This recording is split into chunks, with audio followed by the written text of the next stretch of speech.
Selamat sore, saudara yang terkasih dalam nama Tuhan Yesus.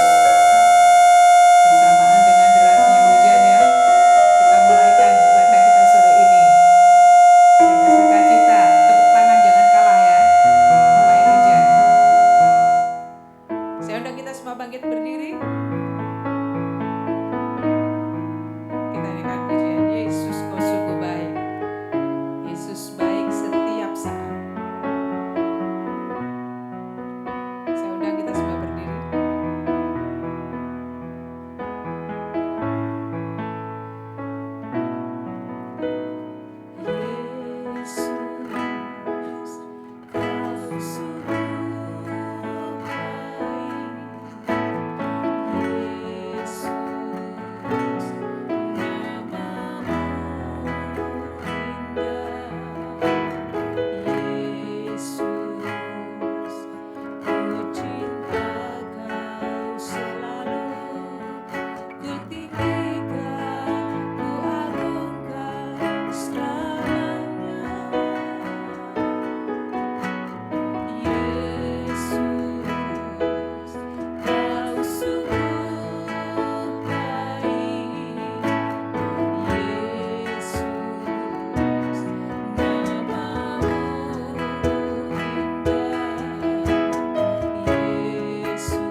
kasih ya Roh Kudus, penyertaan-Mu senantiasa kami perlukan. Di dalam nama Tuhan Yesus Kristus kami mulaikan ibadah kami pada sore ini. Haleluya, amin. Silakan duduk.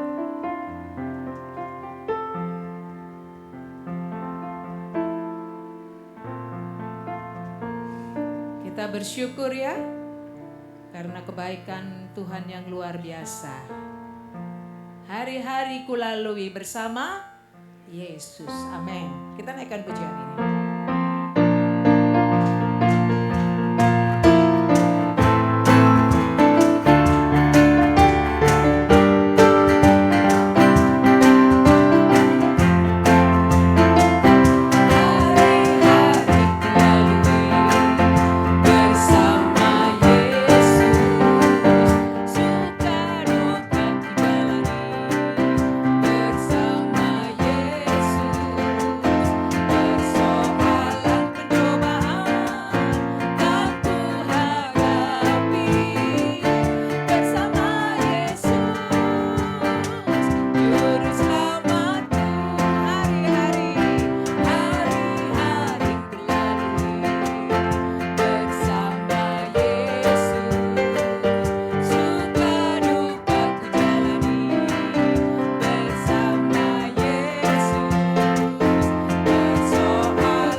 sekali lagi. Kudus, kudus, kuduslah Tuhan. Suci, suci, sucilah Tuhan selamanya. Sucilah Tuhan selamanya. Sucilah Tuhan selamanya. Sucilah Tuhan selamanya. Kami bersyukur Tuhan Yesus memiliki Engkau Allah Bapa kami yang sungguh tak bercacat Tuhan. Dibandingkan kami yang penuh dengan kenajisan Tuhan, penuh dengan dosa dan ketidaklayakan Tuhan. Tapi kami bersyukur karena Engkau sangat menghargai kami, mengangkat kami Tuhan, memuliakan kami, sehingga kami boleh berlayak Tuhan, merangkak Tuhan Yesus, memohon belas kasihan-Mu untuk mendekati Tuhan pada hadirat-Mu yang kudus. Kami bersyukur Tuhan bahwa Engkau yang menjadi kebanggaan kami, bahwa Engkau yang menjadi kepuasan kami Tuhan Yesus.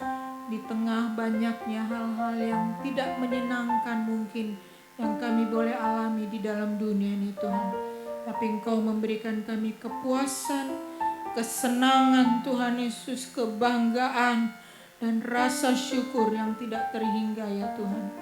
Terima kasih, biar hatimu disenangkan dengan puji-pujian umat-Mu Tuhan, dan berkenanlah kiranya Engkau menggemburkan tanah hati kami Tuhan Yesus, untuk sebentar siap ditaburi benih firman Tuhan. Mari urapi hamba-Mu Tuhan Yesus, pakai hidupnya, seluruh persiapan yang dia sudah lakukan Tuhan Yesus di hadapan Engkau. Sungguh Engkau melipat kali gandakan Tuhan Yesus, dan itu memberikan menjadi benih-benih yang subur Tuhan Yesus di dalam kehidupan kami Tuhan. Hidup kami boleh semakin menyenangkan hati-Mu. Tolong kami untuk fokus, konsentrasi kepada firman-Mu Tuhan Yesus. Tidak ada satupun yang bisa mengalihkan kami, perhatian kami, kerinduan kami Tuhan Yesus untuk mendengarkan firman-Mu. Terima kasih Yesus, terpuji-puji Engkau Allah kami. Dalam nama Yesus kami sudah berdoa dan mengucap syukur. Sambut firman Tuhan. Haleluya. Amin.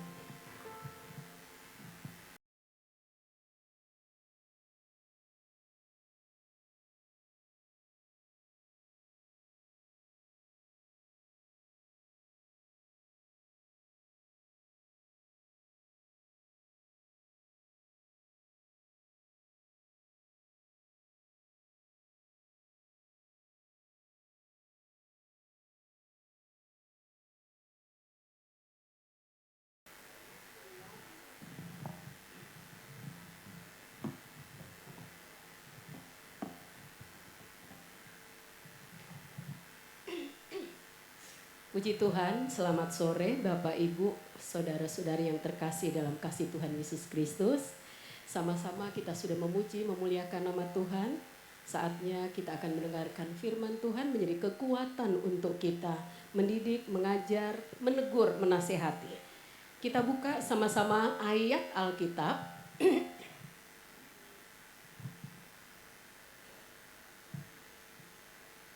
Ya. Hakim-Hakim pasal 16 ayat 20. Hakim-Hakim 16 Hakim-Hakim 16 ayat 20 dan ya 20 saja. Ya. Lalu perempuan itu berseru, orang Filistin menyergap engkau Simson. Ia pun terjaga dari tidurnya. Pikirnya seperti yang sudah-sudah, aku akan luput dan merontak lepas. Namun ia tidak sadar bahwa Tuhan telah meninggalkan dia. Nanti Bapak Ibu bisa baca ayat selanjutnya, ayat 21, saya lanjutkan saja ya. Orang Filistin itu menangkap dan mencungkil kedua matanya. Mereka membawanya ke Gaza dan membelenggunya dengan 2 rantai tembaga. Lalu ia diperbudak sebagai penggiling di penjara. Saudara yang kekasih dalam kasih Tuhan Yesus Kristus, sore ini kita mau melihat atau belajar yang saya beri tema kelemahan karakter merusak potensi besar dan anugerah Tuhan. Sekali lagi, kelemahan karakter merusak potensi besar dan anugerah Tuhan. Nah, saudara, kisah tentang Simson dan Delila itu sudah pernah kita dengar sejak kita masih kecil. Sekolah minggu, bahkan mungkin ketika SMP, SMA, dan ayat ini sudah tidak lazim lagi di telinga setiap orang percaya.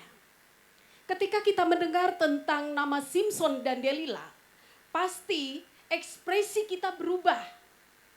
Tadinya kita membayangkan seorang Simson itu adalah nasir Allah yang kuat, yang diurapi, yang diberkati. Tapi ketika nama itu disambungkan dengan seorang Delila, maka pikiran kita langsung berubah. Sebab apa? Justru Simson jatuh karena Delila. Nah, ayat ini mencatat tentang tragedi terbesar. Simson bangun dan berniat melawan seperti biasa dalam pembacaan tadi. Tetapi tidaklah diketahuinya bahwa Tuhan telah meninggalkan dia. Saudara, Simson berpikir pada ayat 20. Dia pikir kekuatannya masih sama. Dia pikir kehebatannya masih sama. Dia pikir kuasanya masih sama. Ayat 3. Nah, kisah Simson ini dimulai dengan masa kegelapan bangsa Israel. Ya, maksud saya masa kegelapan bangsa Israel. Sebab apa? Situasi yang terjadi pada waktu itu sangat mendukakan hati Tuhan. Sebab bangsa Israel melakukan perbuatan-perbuatan yang jahat, yang benar-benar menyakitkan hati Tuhan. Sehingga apa? Pada akhirnya sebagai hukuman, Israel diserahkan kepada bangsa Filistin dan dijajah selama 40 tahun lamanya. Di masa kegelapan itulah, Tuhan memilih seorang wanita untuk melahirkan seorang manusia yang bernama Simson. Yang pada akhirnya kita tahu Simson adalah menjadi seorang nasir Allah. Perhatikan nama Simson ini artinya anak matahari. Ada yang nama Simson? Iya, tidak ada ya. Koko siapa? Koko Simpson? Bukan ya. Iya. Simson artinya anak matahari atau matahari kecil. Nah, nama itu diberikan dengan harapan akan kepahlawannya bagaikan matahari dengan tenaganya yang ajaib. Ya. Nah, sejak lahir, pasti kita sudah tahu semua, sejak lahir Simson ini dikhususkan sebagai nasir Allah. Ya. Saudara, ia tidak boleh minum anggur, tidak boleh menyentuh rambutnya, atau tidak boleh dipotong rambutnya. Ya. Dan itu benar-benar menjadi ikrar antara orang tua dan Simson untuk seorang Simson. Lalu kita lihat Tuhan ternyata melengkapi Simson dengan Roh Kudus. Ya. Dan kekuatan fisik yang super manusiawi. Tujuannya jelas Bapak Ibu, Simson diutus, diberi kekuatan, diberi kemampuan yang melebihi kemampuan dan kekuatan manusia biasa sebab roh Allah ada di dalam hidupnya, yaitu untuk membebaskan bangsa Israel. Tapi sayang, di tengah-tengah panggilan seorang Simson terselubung dosa, kelemahannya. Simson berulang kali jatuh dalam kompromi moral dan mudah terpikat oleh perempuan asing. Ya, pasti pelanggaran ini merusak relasi antara Simson dengan Tuhan. Saudara, apa yang terjadi? Dia juga membocorkan rahasia kekuatannya kepada Delila. Delila ini disuap oleh bangsa Filistin, oleh orang-orang Filistin, oleh raja-raja Filistin. Mereka menjanjikan rupiah atau uang ketika dia mampu membuka rahasia kekuatan Simson. Dan akhir cerita, Simson akhirnya membuka rahasia karena Delila sudah merengek-rengek, menangis berhari-hari. Bahkan Delila bilang, masa sih engkau yang cinta padaku? Hal ini saja engkau tidak bisa sampaikan kepadaku. Perkara kecil saja kau tidak bisa sampaikan kepadaku. Gimana untuk hal-hal besar? Pasti seperti itu ceritanya. Saudara, nama Tuhan dipermalukan. Ketika orang Filistin melihat Simson yang sudah tidak berdaya dan kedua matanya sudah dicungkil, mereka memuji Allah mereka. Nanti Bapak Ibu bisa lihat pembacaannya sama, masih di pasal-pasal ini, ayat 24. Mereka berseru-seru, telah diserahkan oleh Allah kita ke dalam tangan kita, musuh kita. Simson dijadikan budak dan dijadikan bahan ejekan, hiburan untuk bangsa Filistin. Ya, Bapak Ibu, dosa membutakan mata rohani sebelum mata fisik. Simson dicungkel atau dibutakan. Saudara, kisah ini sangat-sangat menjadi pelajaran untuk saya ya, sebagai pelayan, juga untuk kita sebagai jemaat yang hidup di akhir zaman. Mungkin Delila ya, atau kekuatan-kekuatan yang sangat-sangat bisa mempengaruhi kita tidak berwujud seperti seorang Delila, wanita dan wanita-wanita lain. Tapi bisa datang kepada kita dengan berbagai wujud, tawaran, dan beragam hasutan serta lain-lain sebagainya. Mungkin kita juga punya sisi gelap. Kalau saya juga menyadari ya, selalu setiap berdoa saya minta Tuhan pulihkan untuk hal-hal yang tidak berkenan kepada Tuhan, yang tentu manusia daging masih ada kelemahan-kelemahan. Mungkin kita juga punya sisi gelap atau kelemahan yang bisa membuat kita jatuh. Dan diri kita lah, diri saudara lah, sebagai bapak, sebagai ibu, sebagai pemuda, sebagai oma, sebagai siapa saja, kita yang paling tahu kelemahan diri kita. Hal utama yang perlu kita lakukan apa?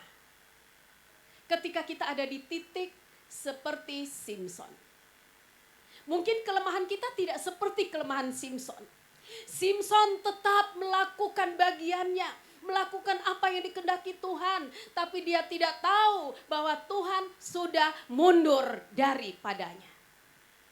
Saudara, kelemahan atau ikatan atau hal-hal yang membuat kita tidak berdaya seringkali tidak kita sadari. Kita tetap melakukan hal-hal berdoa, memuji, menyembah, melayani, dan lain-lain sebagainya. Tanpa kita sadari, kelemahan daging kita masih menempel di dalam diri kita. Oleh sebab itu, kita lihat saat Simson bertobat, menyadari kelemahannya dan dia berseru, memohon kekuatan terakhir kalinya, Tuhan menjawab. Jadi pada waktu itu Simson sudah dibawa ke sebuah tempat dari bangsa Filistin. Di sana dia dipenjara, lalu pada suatu hari bangsa Filistin, raja-raja membuat sebuah atraksi, sebuah acara pesta akbar di mana pemeran utama, aktor utama adalah Simson yang sudah buta. Saudara, di tengah-tengah teriakan, hinaan dan lain-lain sebagainya, mereka menghina Tuhannya Simson karena perbuatan Simson. Mereka menghina Simson karena merasa Tuhannya sudah mundur daripadanya dan dia tidak memiliki kekuatan lagi. Di tengah teriakan itu Simson sadar dan berteriak kepada Tuhan, memohon belas kasihan Tuhan, memohon kemurahan Tuhan, memohon sekali lagi anugerah dan kasih setia Tuhan dipercayakan kepadanya. Bapak Ibu bisa baca ayat berikut. Tuhan mendengar doa Simson dan itu adalah doa yang terakhir kali. Sehingga itu Simson hancur, Simson mati bersama ratusan ribuan manusia yang menyaksikan pertunjukan seorang Simson yang mempermalukan Tuhan. Saudara yang kekasih di dalam kasih Tuhan Yesus Kristus. Kisah ini benar-benar sangat-sangat menyedihkan. Sebab kisah ini juga bisa terjadi untuk kita para pelayan Tuhan, para hamba Tuhan, para jemaat, kaum bapak, kaum ibu, pemuda, remaja, anak-anak, siapapun bisa terjadi atas diri kita. Lalu pertanyaannya, saat kita berada di titik lemah kita, langkah apa yang harus kita lakukan? Semua kita punya kelemahan. Tapi puji Tuhan, di saat kita sadar, ini loh Tuhan kelemahan saya. Ini loh Tuhan kelemahan selama ini yang jadi pengikat diri saya, hati saya, pikiran saya, hidup saya. Saudara, hal utama ketika kita berada di titik lemah. Mungkin titik lemah itu karena masalah keluarga. Titik lemah itu masalah kesehatan. Titik lemah itu masalah ekonomi. Titik lemah itu mungkin masalah kenakalan anak. Titik lemah itu mungkin masalah pelayanan. Titik lemah itu mungkin masalah pekerjaan yang memelenggu kita. Kita terikat, kita tidak bebas walaupun mulut kita berteriak tentang kasih karunia Tuhan, memuji Tuhan, tapi roh kita terikat atas kelemahan-kelemahan yang tanpa kita sadari. Mari kita lihat, hal utama yang perlu kita lakukan adalah berhenti mengandalkan kekuatan. Simson diberi kekuatan disalahgunakan. Dia pikir kekuatan itu ada pada rambutnya. Kekuatan Simson bukan terletak pada rambutnya, saudara. Tetapi kekuatan itu karena roh Tuhan menyertai Simson dengan sebuah rencana misi yang mulia, yaitu untuk membebaskan bangsa Israel. Ternyata kepercayaan dan kuasa ilahi yang dipercayakan kepada Simson melingkupi kehidupan Simson, hati Simson, jiwa Simson, pikiran Simson disalahgunakan. Simson sombong, merasa dia hebat. Apalagi Simson pernah merabik singa dengan tangannya bagaikan merabik anak kambing dengan mudahnya tanpa alat. Simson pernah membunuh beribu orang Filistin. Saudara, dia merasa dia hebat, dia kuat. Dia pernah mengangkat pintu gerbang bangsa Filistin yang begitu kokoh, kuat, ditaruh di pundaknya. Simson merasa semua itu adalah kekuatan yang dimiliki. Dan dia tahu kekuatannya ada di rambutnya, sehingga rahasia rambut diceritakan kepada seorang Delila. Hal utama yang perlu kita lakukan adalah berhenti mengandalkan kekuatan sendiri. Sehebat apapun saudara dan saya, di dalam usaha, pekerjaan, bisnis, keluarga, pelayanan, dan macam-macam lainnya, mari datanglah kepada Tuhan. Sebab apa? Melalui doa. Ketika kita mengakui keterbatasan kita, biarkan kuasanya memulihkan serta menjadikan saya dan saudara kuat. 1 Yeremia 17 ayat 5. Beginilah firman Tuhan. Terkutuklah orang yang mengandalkan manusia. Atau berarti mengandalkan diri sendiri juga. Yang mengandalkan kekuatannya sendiri. Dan yang hatinya menjauh dari Allah. Atau dari Tuhan. Jadi hal utama ketika saudara menghadapi sesuatu. Atau saudara sadar di antara saudara dan saya kita punya kelemahan yang selama ini susah untuk kita lepaskan, untuk kita bebaskan. Pertama lakukan adalah berhenti mengandalkan kekuatan diri sendiri. Katakan, saya tidak mampu Tuhan. Saya tidak mampu Tuhan. Saya percaya ketika pengakuan kita yang terbatas ini kita sampaikan kepada Tuhan, maka janji Tuhan kepada saya dan saudara tidak akan pernah gagal, tidak akan pernah terlambat. Yang kedua, hal apa yang perlu kita lakukan selain tidak mengandalkan kekuatan sendiri tapi datang melalui doa. Akui keterbatasan kita dan biarkan kuasanya memulihkan serta menjadikan kita kuat kembali, pulih kembali, mampu berdiri di atas kaki kita karena kekuatan Tuhan. Yang kedua, jadikan firman Tuhan sebagai landasan, dasar. Nah, Bapak Ibu, saat pikiran negatif menyerang hati, menyerang pikiran, ingat janji-janji Tuhan.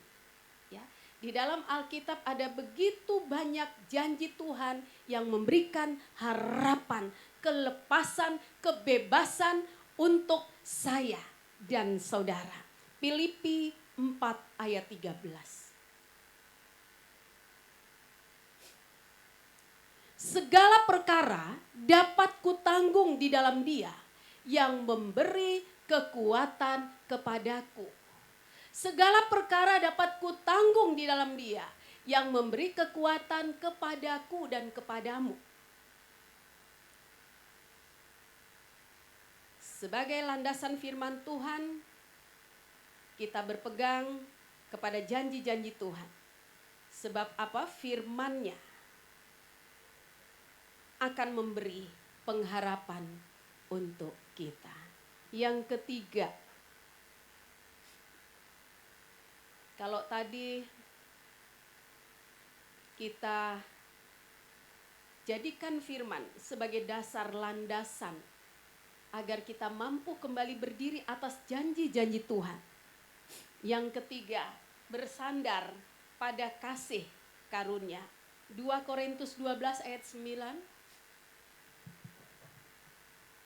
Tetapi jawab Tuhan kepadaku, kata Paulus, cukuplah kasih karuniaku bagimu. Sebab justru dalam kelemahanlah kuasaku menjadi sempurna. Sebab itu terlebih suka aku bermegah atas kelemahanku, supaya kuasa Kristus turun menaungi aku. Yang ketiga, bersandar pada kasih karunia-Nya. Ingat, Bapak Ibu, janji Tuhan kepada Rasul Paulus ini sesuatu yang luar biasa, memotivasi kita. Ya. Sebab ketika aku lemah, maka aku kuat. Ketika kita menyadari keterbatasan kita, kuasa dan kasih karunia Tuhan akan bekerja dengan sempurna dalam hidup kita. Hari Kamis kami kaum ibu, di dalam kaum ibu ada begitu banyak kesaksian ya, dari seorang ibu yang menceritakan HP-nya hilang. Puji Tuhan kembali bisa diketemukan. Tidak lama kemudian dompetnya hilang. Oleh anugerah Tuhan kembali juga. Terus kami mendengar satu kesaksian dari ibu, salah satu ibu, dia bilang, puji Tuhan, saya juga punya pengalaman, HP saya hilang, tapi puji Tuhan tidak kembali. Saudara, dengan tidak kembalinya berarti hilang, lenyap, tidak ada harapan. Tapi justru disitulah kuasa Tuhan bekerja. Mungkin saat ibu ini susah karena HP itu salah satu alat komunikasi untuk bekerja dan lain-lain sebagainya. Hilang, tidak kembali. Tapi ternyata saudara, justru dengan hilangnya HP itu, ibu tersebut bersaksi bahwa karena HP hilang, saya mendapatkan HP yang terbaru berkat Tuhan. Jadi hilang dulu nih supaya ada digantikan yang baru. Terus saya teringat, oh iya, saya juga pernah seperti itu. Begitu sampai landing di Papua, di Merauke, saya cepat-cepat sampai di rumah, saya ke toilet. Saya baru tinggalkan HP di dapur kotor belakang. Saudara, saya kembali langsung naik mobil karena kami mau melapor. Saya mau lapor ke pastori, ke Ibu Gembala bahwa saya sudah tiba. Karena waktu itu undangan perayaan Natal, saya sudah tiba. Saya tidak masuk ke rumah, langsung masuk mobil. Sampai di mobil saya ingat, aduh HP, di mana HP, mau kontak ke gereja, ke pastori. Ternyata begitu saya balik lagi HP-nya sudah tidak ada. Saudara, ternyata ketika saya gelisah, saya susah, saya sedih, sampai rasanya tidak ada semangat hidup karena semua ada di HP. Saudara, justru karena HP itu, satu yang seorang ibu ke putri kami, anak, Nov, katanya mama sudah datang ya? Kok nggak bisa dihubungi? Satu lagi katanya mama sudah datang. Kok nggak bisa dihubungi? Iya tante, iya om, iya kakak. HP mama hilang. Waduh, saudara, karena hilang maka saya mendapatkan HP baru. Saya diberikan HP baru. Jadi di tengah-tengah kelemahan kita, kuasa Tuhan menjadi nyata. Kita kuat karena ada hadiah yang Tuhan berikan kepada kita. Bersandar pada kasih karunia. Ingat janji Tuhan. Sebab ketika aku lemah, maka aku kuat. Bukan masalah HP kuat, tapi ada kekuatan yang Tuhan berikan untuk kita mampu menghadapi apa yang Tuhan izinkan kita hadapi. Yang keempat, berdoa dan tetap berpengharapan. Saudara, orang yang pasrah adalah orang yang tidak memiliki pengharapan. Sudahlah, kalau begini ya sudah begini. Tidak ada titik terang untuk sesuatu yang belum dia lihat, tapi dia percaya bahwa itu ada. Beda dengan orang yang berpengharapan.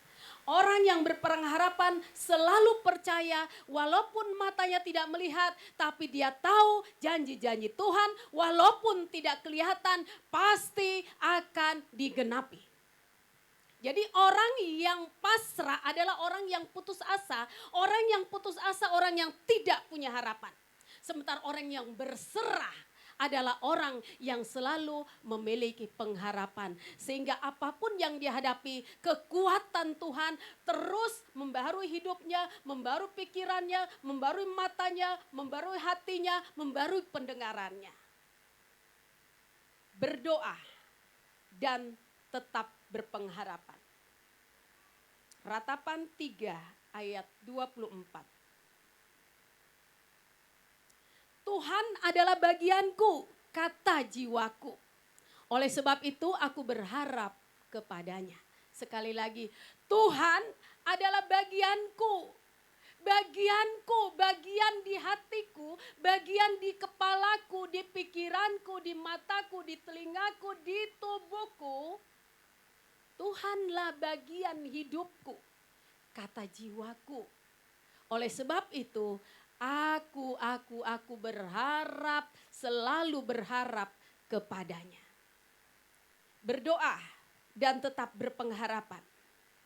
Berlarilah kepada Tuhan Yesus sebagai tempat perlindungan teraman.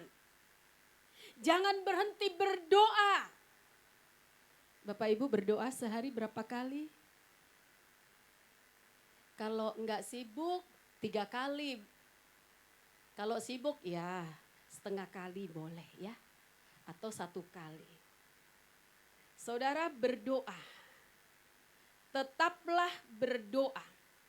Dan kita perlu punya hubungan intim, punya hubungan pribadi yang teratur. Sehingga ketika hubungan intim yang teratur antara kita dengan Tuhan, maka Tuhan akan memberitahukan hal-hal yang benar. Dan Tuhan akan menyatakan apa sih rencana Tuhan untuk saya, untuk saudara hari ini. Jadi ketika kita berdoa hari ini, Tuhan akan menyatakan pertolongannya, kuasanya. Saudara, beberapa waktu yang lalu kami kedatangan seorang ibu wanita yang terikat. 6 bulan dia terikat oleh roh yang seperti Simpson. Ini wanita, jadi bukan laki-laki. Jadi roh Simpson, roh yang pernah Simpson membuat Simpson jatuh, itu juga tidak hanya terjadi kepada laki-laki, jadi bisa jadi pada perempuan. Saudara, ternyata setelah mendengar cerita dari awal sampai akhir, saya mengambil kesimpulan bahwa di luar apa yang dia lakukan itu di luar kesadarannya. Sebab siapa pria itu dan siapa dia itu antara langit dan bumi, dan tidak mungkin untuk logika seorang manusia. Saudara, ada hal yang tidak beres. Untuk penyakit mungkin saya bisa berkata gini, kayaknya ini penyakit non medis seperti itu. Ya. Sebab dia lupa. Di tengah-tengah tugas tanggung jawabnya sebagai seorang pejabat, dia blank, tidak ingat pekerjaannya lagi, sampai berkali-kali ditegur. Sebab bayangan itu terus terlintas. Setiap menit terlintas. Memori-memori indah yang terlarang itu terus berlintas di pikirannya. Saudara, dia lupa kalau dia punya pasangan. Dia lupa kalau dia punya anak. Sejauh pelayanan-pelayanan yang kami lakukan, sekalipun ada penyimpangan dalam percintaan terlarang, tidak separah itu. Saudara, benar, kami layani, saya pergi ke rumahnya, ya, kali kedua ke rumahnya, dan benar, ya. Saya pikir, kenapa ya? Dia sudah tidak bisa memikirkan sesuatu. Pasti ada di jiwanya. Yang dikerjakan adalah bagian pikiran. Saudara, begitu pegang di pikirannya, dia merontak seperti ular. Padahal nggak diapa-apain, maksudnya kami mau berdoa. Setelah konseling kami mau berdoa. Saudara, dia menggeliat seperti binatang melata. Saudara yang kekasih di dalam kasih Tuhan Yesus Kristus, ya, begitu dilakukan pelayanan 2-3 kali, puji Tuhan. Selesai berdoa yang keberapa kali pelayanan, tiba-tiba dia teriak, dia memanggil nama suaminya dan minta ampun yang selama 6 bulan tidak pernah dia lakukan itu. Dia minta ampun dan menangis, dan mereka bertangis-tangisan, ya. Maka saya percaya ketika dipanggil Tuhan, maka pulih. pulih hati, pulih hubungan dengan Tuhan. Puji Tuhan, saya percaya sebagai penutup. Ya, kita lihat, jadi percaya bahwa rancangannya tetap yang terbaik dan dia tidak akan pernah menyerah pada kita. Ya. Tutup Kolose 3 ayat 5 sampai 6. Kita baca satu ayat. Ya. Kolose pasal 3 ayat 6 ya, sampai 5 sampai 6 saya cari dulu. Kolose pasal 3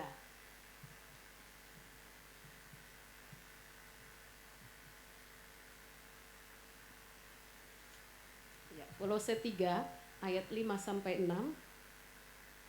Demikian bunyi firman Tuhan.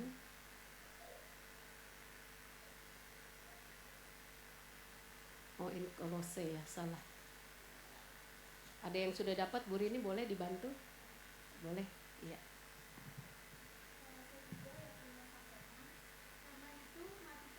Karena itu matikanlah dalam dirimu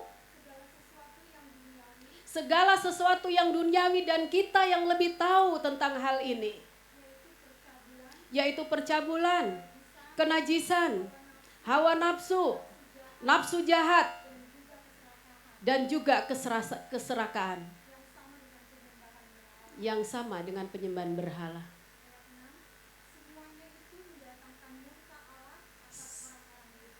Semuanya itu mendatangkan murka Allah atas orang-orang durhaka. Saudara, mungkin kelemahan kita tidak seperti kedagingan yang baru saja kita baca. Sekecil apapun, kelemahan itu akan mengikat dan membuat kita tidak bebas. Baik dalam pengiringan kita, pelayanan apapun, kita merasa mungkin kita sedang masih melakukan apa yang Tuhan inginkan. Tapi kita tidak sadar, Roh Tuhan sudah jauh, bahkan meninggalkan kita. Segala puji, segala hormat, segala kemuliaan hanya bagi Tuhan. Kita tundukkan kepala, kita berdoa. Terima kasih untuk firman yang kami dengar. Terima kasih Tuhan. Mungkin yang hamba sampaikan masih jauh dari apa yang Tuhan inginkan. Tetapi dengan beberapa poin yang kami terima, kami mau belajar. Ampuni kami Tuhan. Karena kami pun tidak lebih dari seorang Simson yang juga memiliki titik kelemahan yang mengikat hidup kami sekecil apapun itu. Tuhan, anugerah dan kasih setiamu tidak pernah berhenti atas kami. Panggilan Tuhan atas setiap kami tahu itu indah, sebab rancanganmu adalah rancangan damai sejahtera dan kebahagiaan, bukan kehancuran. Tapi ketika panggilan itu didominasi, diselipi oleh kelemahan-kelemahan yang tidak kami sadari, Tuhan ampuni kami, pulihkan kami Tuhan. Sebagaimana Simson di akhir-akhir kekuatan, dia masih meminta anugerah Tuhan dan Tuhan berikan itu. Kami percaya Engkau akan terus memulihkan hidup kami, sehingga hidup kami berguna untuk kemuliaan Tuhan. Terima kasih, ampuni kami berdoa dan ucap syukur dalam nama Tuhan Yesus Kristus. Amin. Saya kembalikan ke Ibu Rini.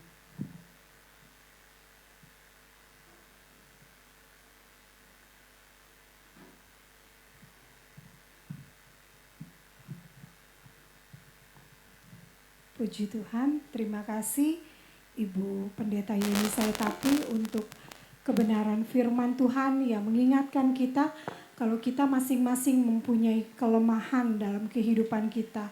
Kalau kita percaya firman Tuhan mengingatkan kita mempunyai pengharapan, kita berdoa, kita bersandar karena firman Tuhan itu yang mampu mengubah sikap hati kita. Puji Tuhan, saatnya kita akan meresponi kebenaran firman Tuhan dengan persembahan. Kita akan nyanyikan lagu Hari-hari Kulalui.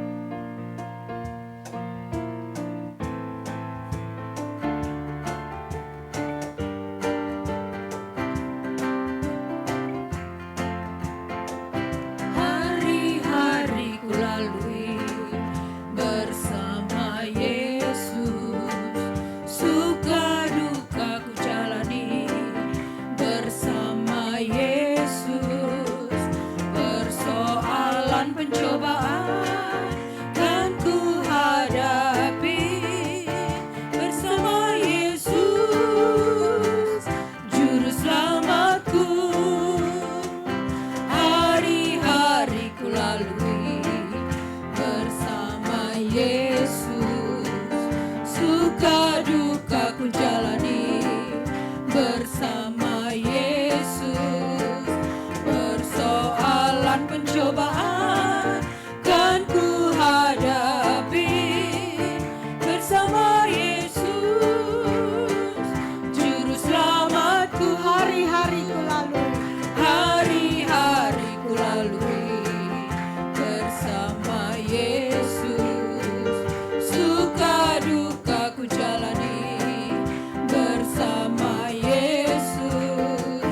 biar boleh terus mendukung pekerjaan Tuhan di tempat ini. Pengumuman hari Rabu di tempat ini ada doa puasa jam 6 sore.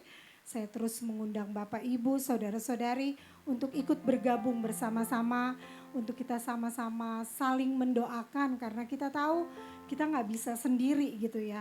Kita perlu orang lain untuk mendoakan kita saling mendoakan satu sama lain. Jam 6 sore di tempat ini ya.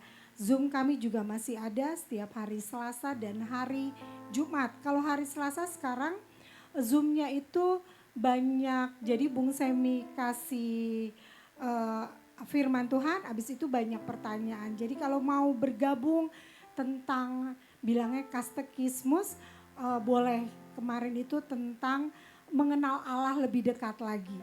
Jadi kalau misalnya mau bergabung dalam hari Selasa bedah buku itu, kami terus mengundang Bapak Ibu saudara-saudari ikut bergabung dalam Zoom, ibadah Zoom kami. Itu saja ya, hari Minggu seperti biasa di tempat ini jam 5 sore. Pengumuman tidak ada lagi. Saya undang bangkit berdiri, kita akan menyanyikan lagu Mulia-mulialah.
Kami datang di sore hari ini, kami bersyukur kami punya Allah yang sempurna, Allah yang maha kudus, Allah yang sungguh mulia. Kami datang, kami terus mau mengagumimu, kami mau terpesona oleh Engkau. Kami percaya saat kami semakin hari semakin mengagumimu, kami akan terus diubahkan sesuai dengan kekudusan-Mu, seturut dengan kemuliaan-Mu. Kami percaya kekaguman kami akan keberadaan-Mu itu akan mengubahkan kami dari hari ke hari, Tuhan. Kami menjadi alat di tangan-Mu yang dikuduskan, disucikan, menjadi alat yang luar biasa Engkau pakai memberkati banyak orang. Terima kasih buat ibadah yang sudah Engkau pimpin. Terima kasih buat kebenaran firman yang sudah kami terima. Jadi kelengkapan dalam kami menjalani hari-hari kami, dalam kami menjalani kekristenan kami. Kami sadar tanpa firman-Mu, kami sama dengan orang-orang di luar sana. Tetapi saat kebenaran firman-Mu itu menjadi landasan hidup kami, kami percaya kami berbeda Tuhan. Tantangan, masalah, godaan, cobaan yang harus kami hadapi tidak membuat kami tenggelam terlalu jauh. Firman-Mu meneguhkan kami. Firman-Mu mengangkat kami kembali. Terima kasih buat kebenaran firman-Mu. Kami ada harapan untuk hari esok. Apapun keberadaan kami. Kami yang ada di tempat ini, umat-Mu yang akan mendengar rekamannya di YouTube, apapun keberadaan kami, di dalam Kristus kami ada janji-janji untuk masa depan. Terima kasih Yesus. Kami akan sama-sama tinggalkan tempat ini. Sebelumnya kami akan ramah tamah, bimbing kami, untuk kami saling berbagi, saling menguatkan. Tujuan hidup kami mempermuliakan Kristus. Tujuan hidup kami, rindu Injil itu bisa menjadi bagian orang-orang terdekat kami. Terima kasih. Teringat kami buat Mbah Harsono yang bersama dengan kami dalam kelemahan tubuhnya. Tuhan Yesus yang kuatkan. Kami berdoa, sehatikan hati kami Tuhan, satukan hati kami. Memohon belas kasihan-Mu, pulihkan kekuatan Mbah Harsono. Tetapkan imannya, pengharapan, kasihnya kepadamu. Biar Mbah Harsono dalam usia yang semakin tua tetap jadi alat-Mu, tetap jadi berkat bagi keluarga besar, bagi banyak orang. Mbak Lin yang bersama dengan kami, pulihkan kesehatannya. Luka setelah operasi Engkau pulihkan dengan sempurna dalam nama Yesus Kristus. Kami berdoa buat mamanya Yola. Kami memohon belas kasihan-Mu, pulihkan luka-luka setelah operasi di dalam nama Yesus Kristus. Dalam nama Yesus, nyatakan kuasa-Mu bagi rumah tangga ini, bagi keluarga besar ini. Yesus saja yang dipermuliakan.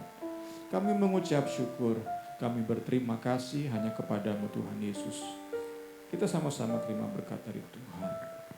Tuhan memberkati engkau dan melindungi engkau. Tuhan menyinari engkau dengan wajah-Nya dan memberi engkau kasih karunia. Tuhan menghadapkan wajah-Nya kepadamu dan memberi engkau damai sejahtera. Berkat Allah Bapa, kasih sayang Yesus Kristus, persekutuan Allah Roh Kudus menyertai kita semua hari ini, esok, sampai selama-lamanya. Kita yang sudah terima berkat katakan amin. Selamat sore, Tuhan Yesus berkati kita semua.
Sertai